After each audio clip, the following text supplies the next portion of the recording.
ভারত পাকিস্তান মানেই ক্রিকেটের মহাযুদ্ধ।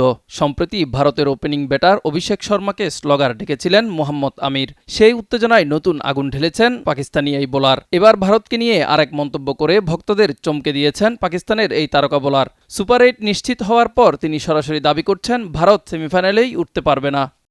শেষ ম্যাচে নামিবিয়াকে হারিয়ে পাকিস্তান জায়গা করে নিয়েছে সেরা 8-এ। তার আগেই পাকিস্তানকে হারিয়েই ভারত সুপার 8 নিশ্চিত করেছে। সবকিছু ঠিক থাকলে সেমিফাইনালে দুই চিরপ্রতিদ্বন্দ্বীর দেখা হওয়ার সম্ভাবনাও আছে, কিন্তু আমির সেই সম্ভাবনাকে একেবারেই উড়িয়ে দিচ্ছেন। পাকিস্তানি এই বোলার বলেন, পাকিস্তান ছাড়া ভারতের ব্যাটিং লাইন আপ বারবার ধসে পড়েছে, আর গ্রুপে থাকা সাউথ আফ্রিকা ও ওয়েস্ট ইন্ডিজ যেভাবে খেলছে তাতে যে কোনো দলই ভারতকে হারানো সম্ভব। তাহলেই কি সত্যি সেমিফাইনালে দেখা হবে না ভারত পাকিস্তানের? সেই উত্তর মিলবে মাঠেই। মিজান ফারাবি, দিগন্ত স্পোর্টস।